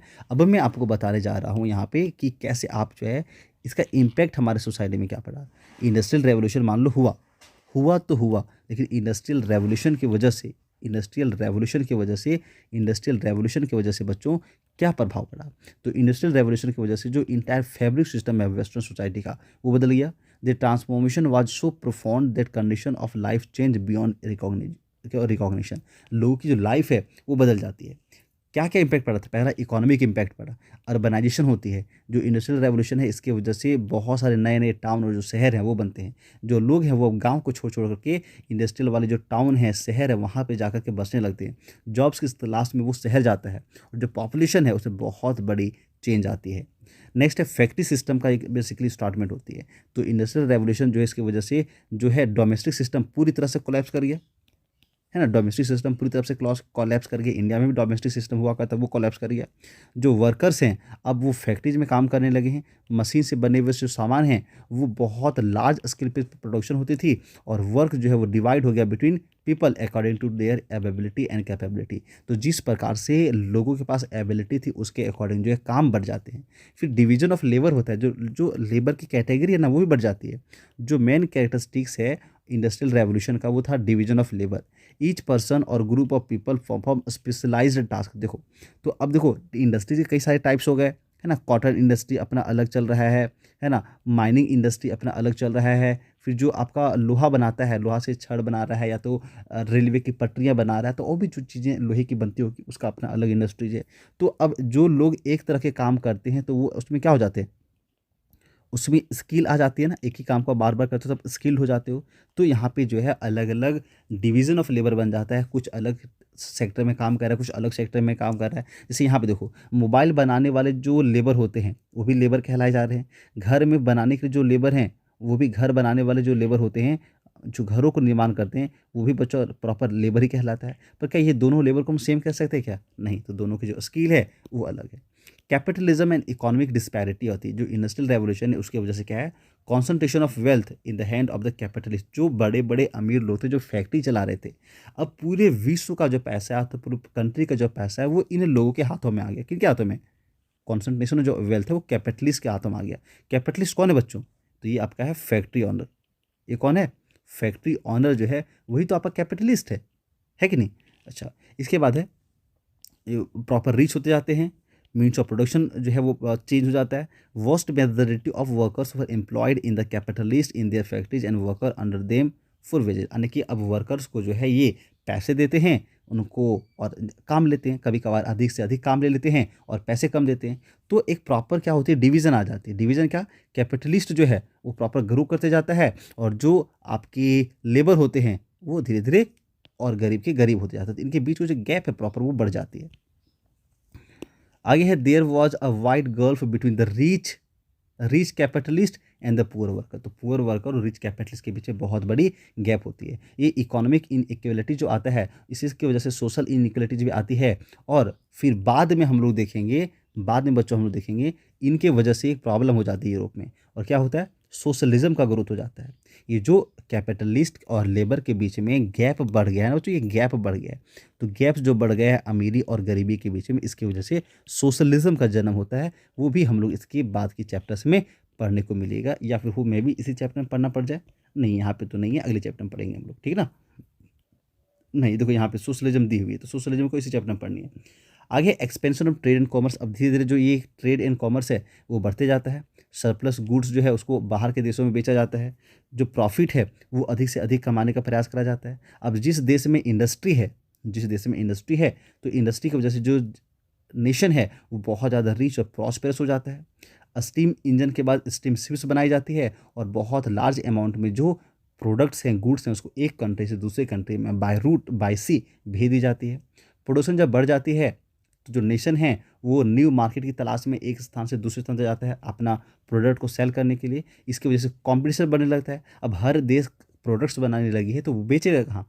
तो अब कंपटीशन दोनों देशों के बीच में होने लगी है कि चलो जी हम बेचेंगे, मैं बेचूंगा। तो यूरोप के जितने सारे कंट्रीज़ हैं उनके बीच में अब कंपटीशन होने लगा है। वो कॉलोनीज़ बना रहे हैं, और कॉलोनीज में जो है अपने यहाँ पे बने हुए जो प्रोडक्ट्स हैं उनको सेल करने का प्रयास करते हैं। रेडी मार्केट्स, वो कॉलोनीज़ के पाने के बाद उसको रेडी मार्केट्स मिल जाता है, जहाँ से वो क्या करे, अपने प्रोडक्ट्स को बेच सके। उसी प्रकार इंडिया इंग्लैंड का एक कॉलोनी है, और इंग्लैंड में सामान बनता था, इंडिया को वो एज ए मार्केट दिख रहा है। और जब कॉलोनीज आप बना लेते हो तो कांस्टेंट जो सप्लाई है रॉ मटेरियल का वो आपको मिलने लगता है। कहने का मतलब यहाँ पे देखो, इंडिया जो है वो क्या कर रहा है, इंडिया जो है वो इंग्लैंड को रॉ मटेरियल दे रहा है। जैसे मान लो यहाँ पे मैं प्रॉपर लिख दे रहा हूँ, ये इंडिया है, ये है आपका इंग्लैंड। तो इंडिया और इंग्लैंड के बीच में क्या रिलेशन है, तो ये अपना इंडिया जो है रॉ मटेरियल को दे रहा है इसको, और जो इंग्लैंड है वो क्या कर रहा है, इंग्लैंड इसको फिनिश्ड गुड्स दे रहा है। फिनिश्ड गुड, जो फिनिश्ड गुड है ये थोड़े से कॉस्टली होते हैं, और जो रॉ मटेरियल है वो चीप होता है, सस्ता होता है ना। और यदि आप यहाँ पे कॉलोनी बना ली हो इंडिया को, तो जो लेबर है वो भी आसानी से खोज सकते हो, और जो रॉ मटेरियल है वो भी बहुत आसानी से मिल जाएगा, ठीक है ना। अब आगे कॉलोनीज की जो राइवलरी है, जो बार बार कॉलोनीज जब बन जाती है तो जो यूरोपियन लोग हैं वो आपस में लड़ने लगते हैं। तो इसकी जो ये राइवलरी होती है बच्चों इन दोनों देशों के बीच में, उसकी वजह से फर्स्ट वर्ल्ड वार होता है। अब बात करेंगे हम लोग सोशलिज्म के बारे में। अब पढ़ते हैं बच्चों को सोशलिज्म के बारे में कि सोशलिज्म क्या है।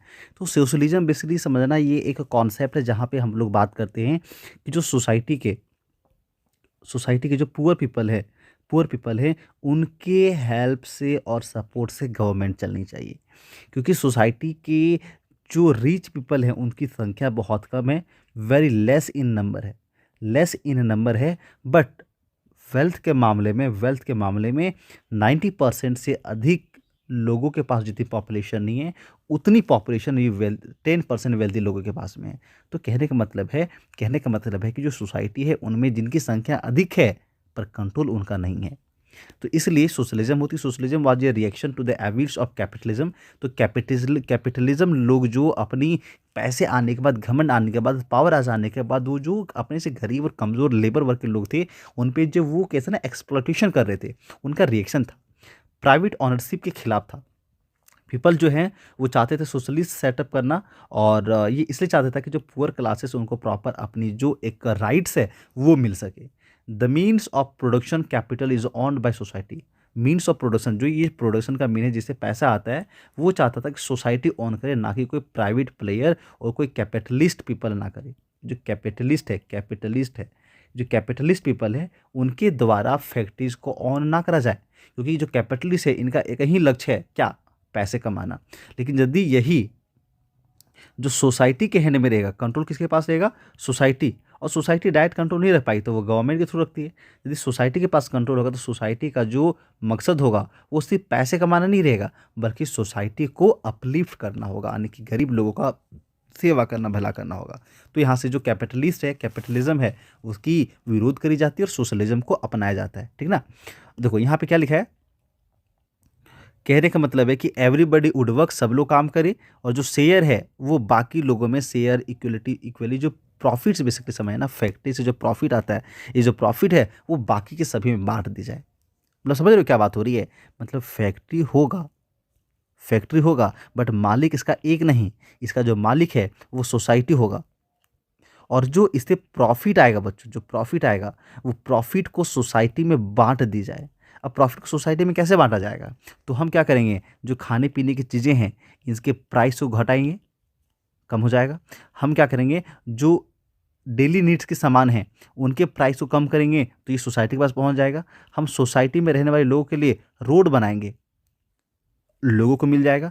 हम सोसाइटी में रहने वाले लोगों के लिए वाटर की जो फैसिलिटीज़ है वो फ्री में कर देंगे, सोसाइटी के पास पहुंच जाएगा। हम क्या करेंगे ना, हम क्या करेंगे, जो स्कूल है वो और हॉस्पिटल चलाएंगे इन पैसों से, तो इन पैसे से हॉस्पिटल और स्कूल चलाई जाएगी तो गरीब लोगों तक पहुंच जाएगी कि नहीं। तो ये प्रकार की जो चीज़ है वो सोशलिज्म की मांग होती है। Exploitation would be wiped out and the classless society based on economy and social equally would be establish, यानी कि लोग चाहते हैं इक्वेलिटी आए सोसाइटी में। क्या है बच्चों? इक्वेलिटी आए। तो इन्हीं थॉट प्रोसेस को बेसिकली बच्चों हम लोग सोशलिज्म कहते हैं। क्या कहते हैं इसे?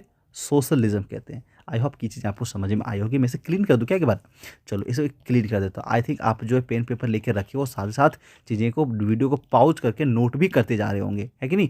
तो प्रॉपर आप क्या करो, एक पेन पेपर रखनी है आपने और हर एक चीज़ों को अपने कॉपी में नोट करते जानी है, क्योंकि यहाँ पे पेपर गंदा हो जाता है ना, तो मैं क्या करता हूँ कि इन चीज़ों को क्लीन करते जाता हूँ साथ ही साथ। आगे है सोशल इफेक्ट्स। क्या क्या इफेक्ट हुआ? तो सोशल इनइक्वालिटी बढ़ती है, the economic disparity between rich and capitalist जो है और जो पुअर पीपल हैं उनके बीच में सोशल इनइक्वालिटी बढ़ जाती है। Harsh living condition of the workers, जो वर्कर्स फैक्ट्री में काम करते हैं। तो ये जो इंडस्ट्रियलाइजेशन हुआ है ना बच्चों, ये जो इंडस्ट्रियलाइजेशन हुआ है, इंडस्ट्रियलाइजेशन, तो ये इंडस्ट्रियलाइजेशन होने की वजह से जो है क्या इफेक्ट पड़ा है सोसाइटी में वो आपको पढ़नी है। तो इंडस्ट्रियलाइजेशन की वजह से जो पीपल हैं वो तो माइग्रेट कर भी किए, कहाँ? शहर से पहुंच गए वो जॉब की तलाश में, सॉरी विलेज से वो शहर की तरफ पहुंच गए जॉब की तलाश में। जो सिटीज़ है वहाँ की पॉपुलेशन बहुत तेज़ी से बढ़ा, सिटी जो है वो ओवर क्राउडेड हो गया और जो पीपल हैं उनको अब छोटे छोटे घरों में और बहुत ही कैसे होते कम स्पेस में अधिक लोगों को रहना पड़ा। विदाउट प्रॉपर सैनिटेशन, बिना साफ सफाई के उनको रहना पड़ रहा है। जो लार्ज नंबर ऑफ पीपल्स हैं वो स्लम्स में रहने के लिए मजबूर हो गए। स्लम्स मतलब समझ रहे हो, मतलब वैसा इलाका जो वेल डेवलप्ड नहीं है, यानी कम स्पेस पे अधिक लोग रहते हैं, तो प्रॉपर वाटर की, सैनिटेशन की, साफ सफाई, हेल्थ और एजुकेशन की जो फैसिलिटीज़ है वो मिलना मुश्किल हो जाता है। फैक्ट्री किनारे जो है वो black smoke field the air, जो ब्लैक स्मोक है उसने पूरे आसमान को भर दिया। लोगों की हेल्थ जो ख़राब हो गई, डिजीज बढ़ने लगे, एपिडेमिक्स बढ़ने लगा। और अकॉर्डिंग टू ये रिपोर्ट, जो मैनचेस्टर में स्लम था ना, वहाँ पे all the inhabitants had died, जितने भी वहाँ पे रहने वाले लोग थे, कहाँ पे? मैनचेस्टर के स्लम में, वो एक समय आते आते बीमारियों से मर गए। They died due to cholera epidemic. जब कॉलेरा एपिडेमिक आया 1830 में एक एपिडेमिक आती है, जिस प्रकार से कोरोना एपिडेमिक आया था ना बच्चों, उस प्रकार से एपिडेमिक आती है और जो लोग हैं स्लम में रहने वाले सभी के सभी क्या होते हैं? मारे जाते हैं। स्पेस कम है पर रहने वाले जो लोग हैं वो बहुत अधिक होते हैं। तो इन तरह के जो एरिया ऐसे स्लम कहते हैं। और यहाँ पे साफ़ सफाई की प्रॉपर मेंटेनेंस करना, ध्यान रखना नहीं हो पाता है, क्योंकि स्लम्स में जो है वो पुअर पीपल रहते हैं, उनके पास, वो चाहता है पैसे कमाए, अपने जीवन को सुधारे, उतने पैसे नहीं होते कि ये घर बना सके, साफ़ सफाई पर ध्यान दे सके। तो इस वजह से बीमारियां फैलने लगती है। ये आपका साइड इफेक्ट था इंडस्ट्रियलाइजेशन का। आगे है एक्सप्लॉयटेशन ऑफ वर्कर। इंडस्ट्रियलाइजेशन का साइड इफेक्ट तो ये हुआ कि बीमारियां फैली और साथ ही साथ जो लेबर थे उनका क्या होता है? उनका एक्सप्लॉयटेशन होता है। किनके द्वारा? तो कैपिटलिस्ट के द्वारा। Workers had no job security. जो वर्कर्स हैं उनके पास कोई जॉब की सिक्योरिटी नहीं है, मालिक जब चाहे तब उसे निकाल फेंकता है। They work on the low wages, उसे कम पैसों में और ज़्यादा टाइम तक काम करना पड़ता है और साथ ही साथ एक्सट्रीमली हर्श कंडीशन में काम करता है। एक्सट्रीमली हर्श कंडीशन का मतलब हुआ कि वहाँ पे प्रॉपर काम करे लायक कंडीशन नहीं है। मान लो आपको कोई सी जगह पे काम करनी हो, टेम्परेचर बहुत हाई है, क्या कर पाओगे? नहीं कर पाओगे। मान लो आप ऐसी जगह काम करते हो वहाँ पे ना बहुत तेज़ आंधी तूफान हवाएं चल रही है, बदबू बहुत आता है, बैड जो स्मेलिंग है वो बहुत अधिक आती है, तो क्या आप काम कर पाओगे? वहाँ पे गंदगी बहुत अधिक है, डर्ट, वो प्रॉपर इलाका डर्टी है, तो आपको साफ करने में, काम करने में बेसिकली मज़ा नहीं आएगा। तो ये जो वर्किंग कंडीशन है वो बहुत ज़्यादा बेकार था और उन्हें मजबूरी में वर्कर्स को काम करना पड़ता था। आगे लिखा था कैपिटलिस्ट एक्सप्लॉइटेड द वर्कर। और जो कैपिटलिस्ट है वो जो फैक्ट्री के ऑनर है, मालिक हैं, वो लगातार 16-16 घंटे, दिन में 24 घंटे में 16 घंटा फैक्ट्री में लोगों से काम करवाया जा रहा है बिना ब्रेक के, और they were not allowed to go on strike, और इन लोगों को स्ट्राइक पे भी जाने की कोई अधिकार नहीं है। मतलब तुम सोच पा रहे हो यार, तुम सोचो 24 घंटे होते हैं, इसमें देखो ना अभी के समय में 6 से 8 घंटे लोग ड्यूटी करते हैं नॉर्मली, मैक्सिमम जो लोग हैं वो 6 से 8 घंटे ड्यूटी करते हैं, ज़्यादातर मान लो 8 से 10 करेगा, पर यहाँ देख रहे हो 16 घंटे ड्यूटी, 24 घंटे में 16 घंटे ड्यूटी करेगा बच्चा, तो बताओ सोएगा कितना? इस 8 घंटे में आपको सोना भी है, खाना भी है, नहाना भी है, रेस्ट भी करनी है। क्या इतने सारे काम इतने 16 मीन्स 8 घंटे में पॉसिबल है क्या? नहीं। तो जो वुमेन हो, चिल्ड्रेन हो, ये सब के सब जो एम्प्लॉयड पर्सन थे, large number in deep dangerous coal mine. तो कहने का मतलब है डेंजरस जो कोल माइंस है, जहाँ पे लगातार स्मोक है वो आना, वहाँ पे गैसेस रिलीज होना, जहरीली गैसें रिलीज होना, वहाँ पे वुमेन्स, चिल्ड्रेन, अनएम्प्लॉयड जो लोग हैं उन सबको बेसिकली काम मिलने लगा, वो लोग वहाँ पे काम कर रहे हैं। They work from dawn to dusk, सुबह के भोरे भोरे से लेकर के अंधेरा होने तक, यानी कि अर्ली मॉर्निंग से लेकर के जो है वो लेट इवनिंग तक काम कर रहे हैं।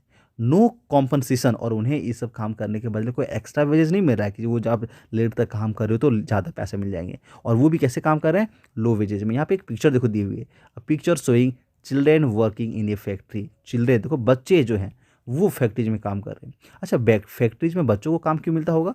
तो जो कैपिटलिस्ट है, जो फैक्ट्री ऑनर है, उन्हें क्या लगता था कि बच्चों से काम करवाएंगे यदि, तो इन्हें वेजेस कम देना पड़ेगा, है ना, वेजेस कम देना पड़ेगा। ये छोटा है तो जहाँ तहाँ भी घुस जाएगा, और ये किसी भी प्रकार की फरमाइश नहीं करेगा, है ना, इसी।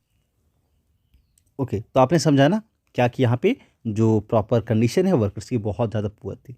The extremely stressful working and living condition led to decline of moral values among the workers. Life become struggle for survive and community bonds broke down amongst people. तो अब ये इन तरह के सिचुएशन में काम करने की वजह से जो वर्कर्स लोग हैं उनका जो मोरल वैल्यूज है वो गिर जाता है, एक दूसरे का रिस्पेक्ट करना, मिलजुल के रहना, ये सभी चीज़ों को भूल जाते हैं। लाइफ जो है बिल्कुल स्ट्रगल हो गया, स्ट्रगलफुल हो गया। लोग जीवन जीने के लिए, सर्वाइवल के लिए कम्युनिटी बॉन्ड्स को ब्रेक करने लगे हैं, एक दूसरे की समाज में, सोसाइटी में एक दूसरे का रिस्पेक्ट करना, वो सब वो भूल चुके हैं। चलिए अगला हम लोग देखेंगे पॉलिटिकल इफेक्ट के बारे में, और फिर नेक्स्ट टॉपिक हमारा होगा राइज ऑफ इंपेरियलिज्म, और फिर चैप्टर हमारा समाप्त हो जाएगा। तो चलिए हम लोग चैप्टर समाप्त करने के बहुत ही करीब है, बस छोटे से 2 टॉपिक्स पढ़नी है, फिर बच्चों समाप्त हो जाएगी। तो दोस्तों बताओ वीडियो कैसी लग रही है? यदि वीडियो आपको अच्छी लग रही हो तो बीच में आप क्या करो, अभी वीडियो को लाइक करो, और अपने दोस्तों में क्या करो, इसे शेयर भी करो, है ना। दोस्तों में कैसे शेयर करोगे? तो बस इसे अपन लिंक को कॉपी करो और अपने दोस्तों में से कॉपी पेस्ट कर दो। व्हाट्सअप में शेयर कर सकते हो, व्हाट्सअप में शेयर कर सकते हो, टेलीग्राम में शेयर कर सकते हो, इंस्टाग्राम में आप शेयर कर सकते हो बच्चों। और लाइक करना बिल्कुल ना भूलें। एक आपकी छोटी सी जो लाइक है ना, आपको पता नहीं है, यदि आप कभी ना जब कुछ कोई काम उम करोगे और आपको थोड़ी सी भी आपको ना सामने से रेस्पॉन्स पॉजिटिव आएगा, और कह सकते हो पॉजिटिव रिस्पॉन्स, आपको थोड़ी सी ना एप्रिशिएशन मिल जाती है। जब एप्रिशिएशन मिल जाती है, बधाइयाँ मिल जाती है, तो आपको मज़ा आता है काम करने में, वो काम आप अच्छे से करना चाहते हो। आप सोचो ना एग्जाम्स में अच्छे मार्क्स लाते हो और आपके घर वाले आपकी तारीफ़ कर देते हैं, टीचर्स आपकी तारीफ़ कर देते हैं, फिर आप क्या सोचते हो, वाह यार ये काम तो बहुत अच्छा है, लोग इसको तारीफ़ करते हैं, करने का मन करता है ना। तो ठीक उसी प्रकार से हम लोगों के साथ भी है। यदि आप काम की तारीफ़ करते हो, आप थोड़ी सी हेल्प यदि बच्चों को कर देते हो, तो आपकी हेल्प करने की वजह से क्या हो पाता है कि हमें काम करने में मज़ा आ रहा होता है। आई होप कि आप चीज़ें समझ गए होंगे, और ज़रूर आप वीडियो को लाइक करेंगे और चैनल को सब्सक्राइब करेंगे। चलिए आगे बढ़ते हैं, पॉलिटिकल इफेक्ट देते हैं। तो राइज ऑफ कैपिटलिस्ट, जो कैपिटलिस्ट लोग हैं उनकी संख्या लगातार धीरे धीरे बढ़ती जा रही है। Prior of the industrial revolution के बाद जो है land owners enjoyed great wealth, तो जो ज़मीन के मालिक हैं वो बहुत पैसे कमाते हैं, और प्रिविलेजेस मिलती है उनको, कुछ सोसाइटी में ऑफर्स मिलते हैं, पॉलिटिकल इन्फ्लुएंस मिलती है। पॉलिटिकल इन्फ्लुएंस मतलब सोसाइटी में जो है पावर जब बढ़ जाते हैं, पैसे बढ़ जाते हैं, तो इनकी प्रभाव भी बढ़ जाता है। Industrial revolution led to the emergence of wealthy and powerful capitalist class as a dominant force in the British parliament. अब ये जो लोग हैं जिनके पास पैसे हैं, या देखो पैसे पे दुनिया का मरती है, बात तो मानो, पैसे पे जो है दुनिया मरती है। पैसे से कुछ भी आज के समय में करवाया जा सकता है। 90% लोगों को पैसे की बदौलत हम उसको अपने बातों में ला सकते हैं। तो यहाँ पे ब्रिटिश पार्लियामेंट में जो है इन तरह के लोगों की संख्या प्रॉपर बढ़ जाती है। अब गवर्नमेंट जो भी पॉलिसीज़ बनाती है, जो भी नियम बनाती है, तो वो बार बार कैपिटलिस्ट लोगों के लिए ही बनती है। कैपिटलिस्ट लोग जो हैं वो उस पर इम्पैक्ट डालते हैं। कभी भी कैपिटलिस्ट लोगों के खिलाफ कोई भी बन नहीं पाता है। क्या नहीं बन पाता है? तो कैपिटलिस्ट लोगों के खिलाफ कभी कोई कानून सरकार बनाती नहीं है, बना नहीं पाती है। अगला है ट्रेड यूनियन। अब यहाँ पे देखो बिजनेस होती है, तो जो ट्रेडर्स हैं, जो बिजनेसमैन हैं, वो लोग प्रॉपर अपनी यूनियन बनाते हैं। और exploitation of the worker by the capitalist lead to protest. अब देखो एक्सप्लोटेशन जो हो रही है लोगों की, वर्कर्स की, अब ये लोग क्या करते हैं? प्रोटेस्ट करते हैं कैपिटलिस्ट के अगेंस्ट में। They united and organise themselves into trade union. अब ये जो लोग हैं, जब बार बार वर्कर्स जो है इनके अगेंस्ट में आते हैं, वर्कर्स जो है बेटर लिविंग कंडीशन की मांग करते हैं, तो यहाँ पे ना, यहाँ पे जो ट्रेड यूनियन है वो कौन बना रहा है? तो वो लोग बनाते हैं जो better living condition, better working condition की मांग कर रहे हैं। जो लोग हैं वो वर्कर्स के लिए लड़ते हैं। Workers by capitalist lead to protest, है ना।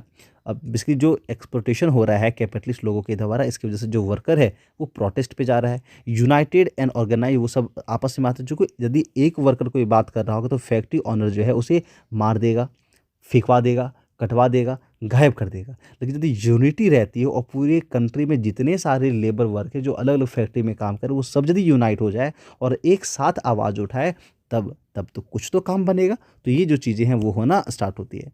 The trade union face strong resistance from the employees. लेकिन सोचो, जब आप एम्प्लॉयज़ और फैक्ट्री मालिक के खिलाफ अगेंस्ट में जाकर के रिवॉल्ट करोगे, उसके खिलाफ नारेबाजी करोगे, वो शांत बैठेगा क्या? बिल्कुल नहीं। तो वो क्या कहते हैं? एम्प्लॉयर्स को रेजिस्टेंस देते हैं। In many countries clash between trade unions and capitalist blood said. तो अब यहाँ पे जो है वॉर होना स्टार्ट होती है। एक तरफ है ट्रेड यूनियन जो बेटर लिविंग कंडीशन और ज़्यादा पैसे की मांग करता है, और एक तरफ होता है कैपिटलिस्ट जो उनको पैसे भी बढ़ाना नहीं चाहता है और जैसा कंडीशन में वैसा ही रखना चाहता है। तो इससे क्या होती है? ब्लड सेड होती है, बेसिकली स्ट्रगल होती है, वॉर होती है एक तरह से, ठीक है ना। The struggle of trade unions was long and arduous. The vast majority of worker did not have the right to vote. जो मेजोरिटी वर्कर्स हैं, गरीब लोग हैं, उनको वोट देने का भी अधिकार नहीं था। क्योंकि मैंने आपको बताया ना, क्या बताया कि जो गवर्नमेंट है उनमें कौन लोग शामिल हैं? तो ये कैपिटलिस्ट लोग शामिल हैं। तो ये अपने अनुसार जो है वो प्रॉपर क्या करते हैं? पॉलिसीज बनवा लेते हैं सरकार से। The determination and the efforts of trade union eventually bore fruit. Government passed several factory laws to improve the condition of workers and grant them certain right. तो यहाँ पे जो कह सकते हो आपकी बातें होती है किसकी? ये जो डिटर्मिनेशन है, लगातार एफर्ट, प्रयास है ट्रेड यूनियन के द्वारा, लेबर कम्युनिटी के द्वारा, जो उनकी यूनियन उसके द्वारा, तो एक सरकार के द्वारा ना, सरकार जो है एक बिल पास करती है, गवर्नमेंट एक पास करती है सेवरल फैक्ट्री लॉज को, कि फैक्ट्री को यदि आप मेंटेन करते हो, फैक्ट्रीज को आप यदि ऑनर हो, तो कुछ आपको नियम पालन करनी होगी। नियम क्या होगा? कि वर्कर्स को एक बेटर लिविंग कंडीशन देना होगा।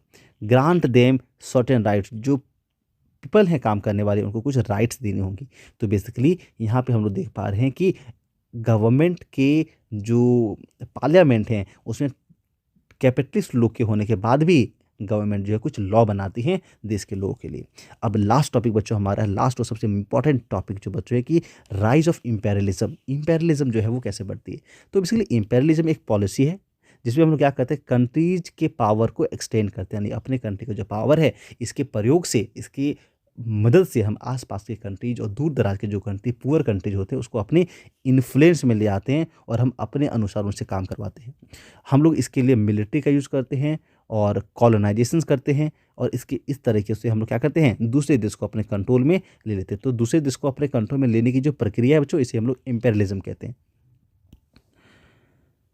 नेक्स्ट है, it generally refers to the policy of take over and domination of the political, economic and cultural life of the weak overseas nation by a powerful nation, है ना। तो short में आप यहाँ से समझ सकते हो कि ये बेसिकली एक पॉलिसी है, इसमें क्या करते हैं? जो पावरफुल कंट्रीज होता है वो टेक ओवर करते हैं, डोमिनेशन पा जाते हैं, ना कि अपना दबदबा उस पर बेसिकली कायम कर लेते हैं छोटे और गरीब देशों के पॉलिटिकल मैटर्स पे, इकोनॉमिक्स मैटर पे, वहाँ की जो कल्चरल लाइफ है ना, और जो वीक ओवरसीज कंट्रीज है उन पे जा कर के हम लोग इस प्रकार की जो चीज़ें हैं वो कर पाते हैं, और जो गरीब देश है वो कुछ नहीं कर पाता, और जो अमीर देश है वो अपना प्रभाव जमा ले जाते हैं। जैसे कि India is the best example. India जो है, यहाँ पे कौन आते हैं? इंग्लैंड जो है आकर के इसको अपना कॉलोनी बना लेता है। ऐसे ही यूरोप के कई सारे जो देश होते हैं, जितने भी यूरोपियन कंट्रीज होते हैं, वो बहुत सारे देशों पर जो है उसको अपना इम्पेरियलिज्म आने के अपना कॉलोनी बना लेता है। 18th सेंचुरी की बच्चों बात है, 19th century power, position, and prestige of imperial European nation depend on the extent and value of their overseas possessions. Collision. The Industrial Revolution sparked of a mad scramble of colonies in Asia and Africa. तो basically यहाँ पे आप समझ पा रहे हो कि 18th और 19th सेंचुरी के अराउंड में यूरोप के कई सारे कंट्री ऐसे थे जिसने क्या करा, अपने पोजीशन और प्रेस्टीज के दम पर पे क्या बनाया, इम्पेरिलियन नेशन को बना लिया था। European nation dependent on the extent and value of their overseas position, यानी कि जो कॉलोनी देश है उस पर डिपेंडेंट हो गया है ये यूरोपियन कंट्रीज। चलो एक और इम्पॉर्टेंट चीज़ यहाँ पे इसको ध्यान रखनी बच्चों, क्या है आपका ये कि industrial development dependent on raw material. देखो जो इंडस्ट्रियल डेवलपमेंट है वो किस पे डिपेंडेंट है, तो ये रॉ मटेरियल पे डिपेंडेंट है। और रॉ मटेरियल कहाँ से आ रहा है, तो जो कॉलोनीज कंट्री है, जो इम्पेरियलिज्म की वजह से कंट्रीज को अपने अंडर में लिया गया है, वहाँ से आ रहा है। ये क्या करता है, colonies could be exploited to serve, जो कॉलोनीज है उसे ज़बरदस्ती ये काम करवाते, क्या करवाते हैं, constant and study sources of raw material, लगातार जो है आपको जो सोर्स कह सकते हो ना, जो रॉ मटेरियल है उसकी बेसिकली आपको सप्लाई करते रहनी है। दूसरा क्या है, exclusive captive markets for their finish product, जो सामान यूरोप में बन रहा है तो कॉलोनीज में वो ले जा करके बेच सकता है। अगला क्या है, these colonies could also be used as fields for investment of surplus British capital। अब जब ज़्यादा कैपिटल हो जाते हैं इंग्लैंड में, ब्रिटेन में, तो वो इन कॉलोनीज वाले कंट्री में ले जा करके अपनी इन्वेस्टमेंट कर सकते हैं और वहाँ से भी अधिक से अधिक लाभ कमा सकते हैं। By the end of 19th century, जब 19th सेंचुरी की एंड हो जाती है तो जो imperial nation of Europe had colonised almost the whole of Asia and Africa. समझना यहाँ पे 19th सेंचुरी के आसपास में, कब यहाँ पे देखो लिखा हुआ है by the end of 19th century, यानी कि 19th सेंचुरी के एंड आते आते 19th सेंचुरी कहने का मतलब हो गया 1800 से लेकर के 1899 के अराउंड का ये जो समय है इसको हम लोग 19th सेंचुरी कहते हैं ना। तो 19th सेंचुरी के आसपास में जो पूरे एशिया और अफ्रीका के कंट्रीज को इन लोगों ने अपना कॉलोनी बना लिया है। और अब क्या हो रहा है, यूरोप के देशों में कॉलोनी बनाने को लेकर कॉम्पिटिशन होने लगता है। न्यूमेरस वार्स होती है उनके लोग बेसिकली यूरोपियन कंट्रीज में, किस लिए, तो ये जो कॉलोनी बना रहा है ना, तो कॉलोनीज को मेंटेन करने के लिए और अपने पास अधिक से अधिक कॉलोनीज को रखने के लिए, ताकि फिनिश्ड गुड्स को बेचा जा सके और पैसे कमाए जा सके ज़्यादा, इसके लिए क्या होने लगती है, न्यूमेरस वार होती है। This conflicts eventually precipitated international tension, और इसकी वजह से इंटरनेशनल टेंशन होती है। वॉर कोई और देश लड़ रहा है, उसका प्रभाव कहीं और पे पड़ रहा है, और इससे फर्स्ट वर्ल्ड वार जो है 1914 की हो जाती है। 19th सेंचुरी में जो ब्रिटिश है उसने क्या करा, aggressive policy of conquering territories in India में अपने टेरिटरीज को जो है वो एक्वायर करने के बारे में सोचता है और इवन प्रयास कर रहा है। By the middle of 19th century the British had conquered almost the whole of India, यानी कि 19th सेंचुरी के बीच तक आते आते, यानी कि 1850 तक आते आते पूरे इंडिया को उसने अपने कैप्चर में ले लिया है। India become jewel in the British crown, जो इंडिया जो है वो ब्रिटिश क्राउन का जेवल बन गया, यानी कि ब्रिटिश जितना भी फुदक रहा है, उछल कूद कर रहा है, तबाही मचा रहा है पूरा विश्व में, उसके जो सोर्स ऑफ पावर है वो कहीं ना कहीं इंडिया था। इंडिया इतनी बड़ी इकोनॉमी, इतना बड़ा सा देश, इतने सारे लोग, तो यहाँ पे वो प्रोडक्ट सेल करके काफ़ी सारे जो प्रॉफिट है वो कमा रहा था। और इंडिया पे कह सकते हो ये जो यूरोपियन कंट्रीज है ना, ये जो यूरोपियन कंट्रीज है, अक्सर हर एक यूरोपियन कंट्री जो है वो इंडिया को अपना ये कह सकते हो कॉलोनी बनाना चाहता था। लेकिन आपको बताया मैंने कि उनके आपस में वार होता है और जो इंग्लैंड है वो फाइनली जीत जाता है और वो इंडिया को अपनी कॉलोनी बना पाता है। दस the industrial revolution set in motion of multiple forces of imperialism in the modern world.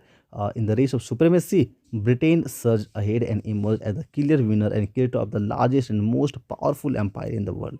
तो जो ये जितने भी कंपटीशन है उन सब में इंग्लैंड जो है वो एक लार्जेस्ट और मोस्ट पावरफुल कंट्री बन के आता है पूरे वर्ल्ड में। इंडिया जो है वो British empire would unleash potent force of change in political dynamics, यानी कि इंडिया के जो पॉलिटिकल हो, इकोनॉमिक हो, सोशल हो, इन सभी में जो ब्रिटेन है उनकी पॉलिसी का प्रभाव हमें देखने को मिलता है। तो यहाँ पे क्या हो रहा है, इंडिया के economic equations, cultural influences enslave a great nation, एक बहुत बड़े देश को उसने क्या किया, गुलाम बना लिया, इंस्लेव बना लिया, with a glorious legacy and reduce it to a colonial economy for almost 200, यानी कि लगभग 200 साल तक बच्चों इंडिया को वो जो इंग्लैंड है इंग्लैंड है वो अपना क्या बना के रखता है, तो वो इनस्लेव करके रखता है अपने लाभ के लिए, और यहाँ से रॉ मटेरियल को लेके जाता है और बहुत सारा लाभ कमाता है, और वो अपने एक डेवलप्ड कंट्रीज जो है हमारा इंग्लैंड को बना लेता है। देखो यहाँ पे कुछ माइंड मैप्स दी गई है, फटाफट से कंप्लीट करते हैं। ये चैप्टर था आपका इंडस्ट्रियल रेवोल्यूशन का, राइज ऑफ इंपीरियलिज्म होती है और इंडस्ट्रियल रेवोल्यूशन आती है। इंडस्ट्रियल रेवोल्यूशन की फीचर्स क्या हैं, तो जो लेबर है वो मशीन से रिप्लेस्ड हो गया, डोमेस्टिक सिस्टम जो था आपका फैक्ट्री सिस्टम में कन्वर्ट हो गया, स्मॉल स्केल की जगह पे अब जो है वो लार्ज स्केल प्रोडक्शन होने लगी है। अच्छा, कजेज क्या है, इंडस्ट्रियल रेवोल्यूशन आने के कारण क्या है, तो सरप्लस कैपिटल था इंग्लैंड के पास, उनके पास पॉलिटिकल और एक स्टेबल गवर्नमेंट है, और उनके पास जो है एग्रीकल्चर मेथड्स जो है उसमें बदलाव आया है, न्यू मशीन्स जो है वो आ गए हैं मार्केट में, मैकेनाइजेशन ऑफ एग्रीकल्चर हुआ, इसकी वजह से प्रोडक्शन बढ़ गई है, और जो लोग अनएम्प्लॉयड थे वो जॉब चाहते थे तो फैक्ट्री के रूप में उसको जॉब दिखा, और जो इनोवेटिव लोग थे वो कई प्रकार की मशीन बनाते हैं, स्पिनिंग जेनी है, स्टीम इंजन है, और इसके वजह से जो प्रोडक्शन है वो बहुत तेज़ी से बढ़ जाता है, फिर लोगों को रोज़गार भी मिलने लगती है। अब ये बहुत तेज़ी से ये जो इंडस्ट्रियलाइजेशन है वो बढ़ता भी है, स्प्रेड होता है, ये Britain, France, Germany, USA, Japan हर जगह फैल जाती है। जर्मनी जो है बहुत तेज़ गति से 1870 में जब यूनिफिकेशन होता है जर्मनी में, 1870 में जर्मनी का जब यूनिफिकेशन होती है उसके बाद से बहुत तेज़ गति से आगे होता है। रसिया में ये 1970 पहुंचता है जब रशियन रेवोल्यूशन हो जाती है। और इसका इम्पैक्ट क्या हुआ, तो इसका इम्पैक्ट इकोनॉमी पे, सोशल पे और पॉलिटिकल हुआ। पॉलिटिकल इन्फ्लुएंस क्या हुआ कि जो कैपिटलिस्ट क्लास है उनका इन्फ्लुएंस बेसिकली सोसाइटी में बढ़ गया। अब इसके वजह से ट्रेड यूनियन बनती है, जो वर्कर्स लोग हैं जिन पे एक्सप्लॉइटेशन हो रहा था वो लोग अगेंस्ट आ जाते हैं, वो लोग रिवॉल्ट करने लगते हैं। सोशल में क्या बदलाव आया कि जो रिच पीपल हैं और जो वर्कर्स हैं इनके बीच की जो गैप्स है वो बढ़ने लगती है। जो वर्कर्स हैं उनको बैड लिविंग कंडीशन में रहना पड़ता है, अधिक टाइम तक काम करना पड़ता है और उनको एक्सप्लॉइट होना पड़ता है। वुमेन हो या चिल्ड्रेन हो, सबको फैक्ट्रीज में काम करना पड़ा। अच्छा, इकोनॉमी में क्या इसका प्रभाव पड़ा, तो बड़े बड़े शहर बने, टाउन्स बने, फैक्ट्रीज का नंबर बढ़ा, लेबर क्लास की जो संख्या है वो प्रॉपर बढ़ने लगती है, और डिवीजन ऑफ सोसाइटी हो जाती है, haves and haves haves and haves nots. जिसके पास संसाधन है, रिसोर्सेज एक के पास है और दूसरे के पास नहीं है, तो हैव्स एंड हैव्स नॉट्स एक प्रॉपर एक सोसाइटी बन जाती है। तो ये था हमारा इस चैप्टर का एक माइंड मैप, है ना। यहाँ पे कुछ इंपॉर्टेंट बेसिकली वर्ड्स हैं, आप एक बार इसका रिवीजन कर लो। सोशलिज्म क्या है, ट्रेड यूनियन क्या है, कॉलोनिज्म क्या है, कैपिटलिज्म क्या है, अर्बनाइजेशन क्या है, फैक्ट्री सिस्टम क्या थी, इनक्लोजर्स, स्पिनिंग जेनी, डोमेस्टिक वगैरह वगैरह, ठीक ना। ये इसको आप खुद से कर लेना। आप यहाँ पे देखो कुछ क्वेश्चन आंसर करे हुए, चलो इसको हम एक क्वेश्चन कर लेते हैं। जैसे इंडस्ट्रियल रेवोल्यूशन, तो इंडस्ट्रियल रेवोल्यूशन कब हुआ, जब फैक्ट्री सिस्टम की बेसिकली शुरुआत होती है। सोशलिज्म क्या था, तो सोशलिज्म जो है वो बेसिकली आपका इक्वल शेयर की मांग कर रहा है कि अमीर और गरीब के बीच में जो डिस्टेंस है उसको कम करा जाए। ट्रेड यूनियन क्या था, तो ट्रेड यूनियन जो है वो बेटर लिविंग कंडीशन और बेटर वर्किंग कंडीशन की मांग करता है। इम्पेरियलिज्म दैट मीन्स कॉलोनी, और जो ब्रिटिश कॉलोनी है वो कौन था, वो हमारा इंडिया था, ठीक ना। तो इस प्रकार के जो क्वेश्चन है बच्चों वो आप कर सकते हो। क्या वो क्वेश्चन हैं यहाँ पे, क्या यहाँ पे कुछ और भी क्वेश्चंस बच्चों दिए गए हैं, आप इन क्वेश्चंस के जो आंसर हैं वो खुद से ढूंढो और लिखो। Explain the term domestic system क्या है, इंडस्ट्रियल रेवोल्यूशन क्या है ना, यूनियन फॉर्म्ड क्यों हुआ, इंपेरियलिज्म क्या होती है, कॉलोनी क्या है, कॉलोनियल पावर क्या है, इन सब के मैंने बेसिकली डिस्कशन में करा है। वीडियो को पूरे एंड तक देखो, आसानी से इन क्वेश्चन के जो आप आंसर कर सकते हो। अगली जो वीडियो होगी आगे बच्चों हमारा वो एज ऑफ रेवोल्यूशन से रिलेटेड होगी। आज की इस वीडियो में बस इतना ही। वीडियो पसंद आए बच्चों तो वीडियो को लाइक करें, चैनल को सब्सक्राइब करो और अपने सभी दोस्तों में क्या करें, से शेयर करें, है ना। विद लव बच्चों, चैनल को सब्सक्राइब करें और शेयर करें। टाटा बाय बाय, जय हिंद, जय भारत।